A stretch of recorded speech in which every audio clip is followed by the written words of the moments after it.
Eu vou falar um pouco sobre como os lisossomos são formados e sua estrutura. Basicamente eles são formados a partir de duas vias celulares, que é a endóstica, que pega o material de fora da célula e traz para dentro, e a secretora, que fornece enzimas para a digestão celular. Esse processo começa com a endocitose, que é quando a membrana plasmática envolve substâncias externas e formam vesículas revestidas por uma proteína chamada catrina. Depois, essas vesículas se desprendem e se fundem com uma outra vesícula chamada de endossomos iniciais. Dentro delas, ocorre um processo chamado de triagem, que é quando os receptores voltam para a membrana plasmática e o material endocitado permanece. Com o tempo, esses endossomos passam a ser chamados de endossomos tardios. Nele, há um pH de mais ou menos 5,5, que é um ambiente necessário para a ativação das enzimas. Então, as proteínas lisossomais seguem a via secretora. São formadas no retículo endoplasmáticos, modificadas no complexo de Golgi e enviadas em vesículas que se fundem com o endossomo tardio. Sendo assim, os lisossomos eles são formados a partir da via endóstica, que traz substratos para a digestão, e da secretora, que fornece as enzimas necessárias.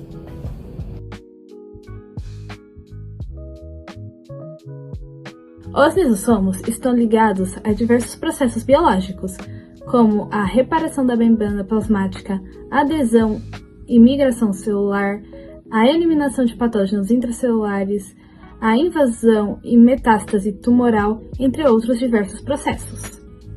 Mas os lisossomos são caracterizados pela sua principal função, que é a digestão celular.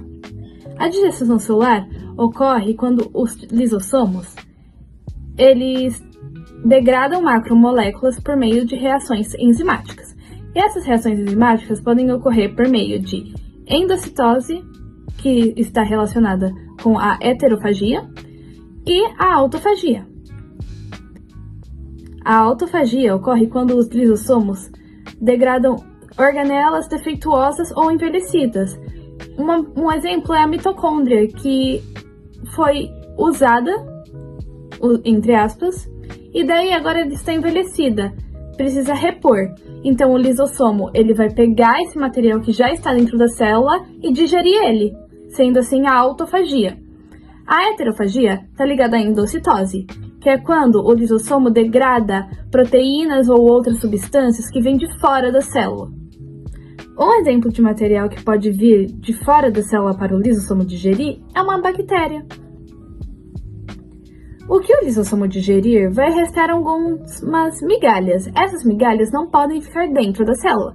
Então, o lisossomo vai ter que jogar elas para fora de alguma forma, por meio de exocitose, como já foi visto em sala de aula.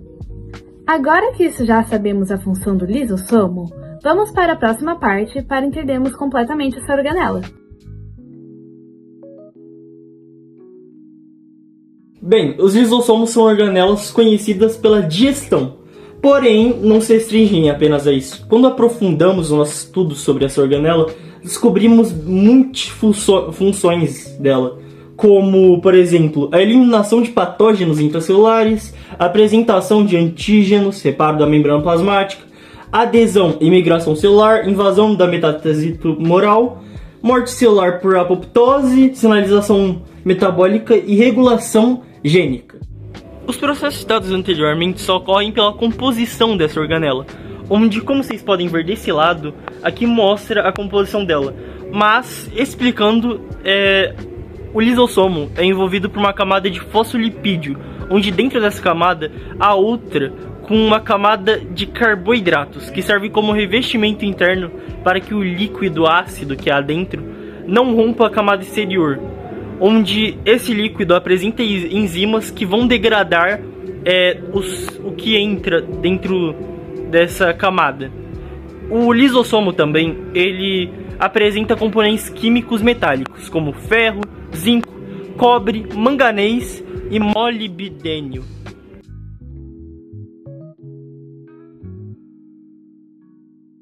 Boa tarde, o meu nome é Gustavo e eu vou explicar um pouco e resolver o exercício sobre os lisossomos.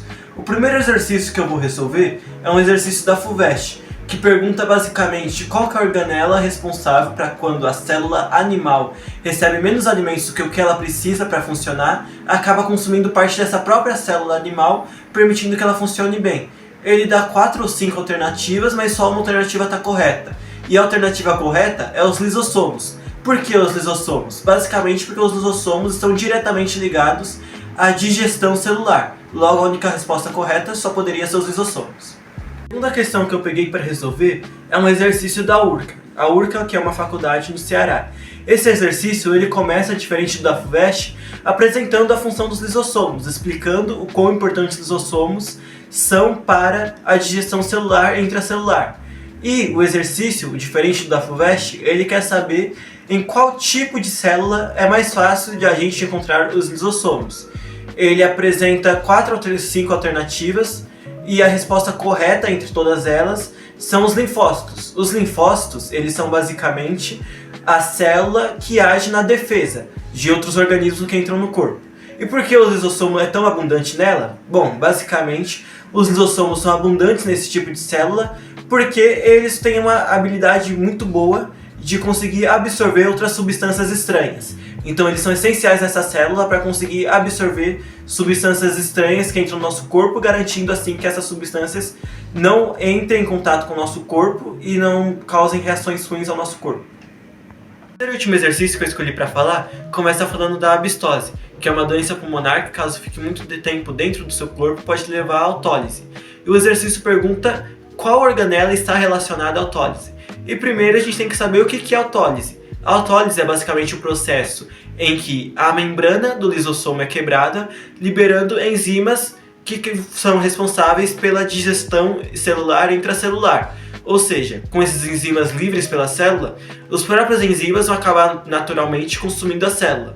Ou seja, já que a autólise está diretamente ligada à quebra da membrana do lisossomo e, logicamente falando, então, ao lisossomo, então a resposta correta desse exercício também seria o lisossomo, já que ele está diretamente relacionado à autólise.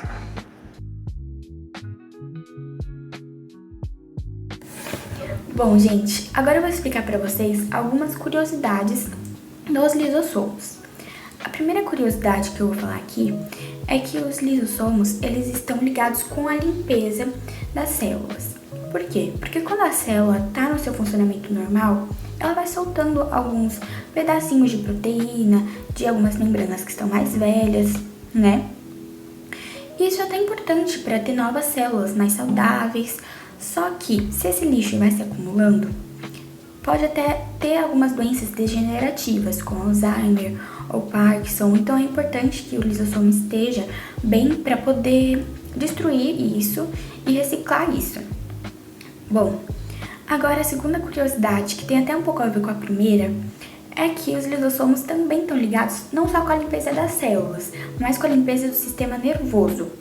Então, se ele não faz esse trabalho, pode acabar tendo algumas doenças nos lisossomos que afetam os hormônios, a cognição e também a memória.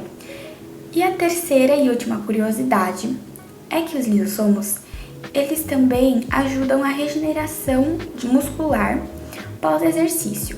Por quê? Enquanto você está treinando, o seu músculo vai sofrer um dano reduzido, né?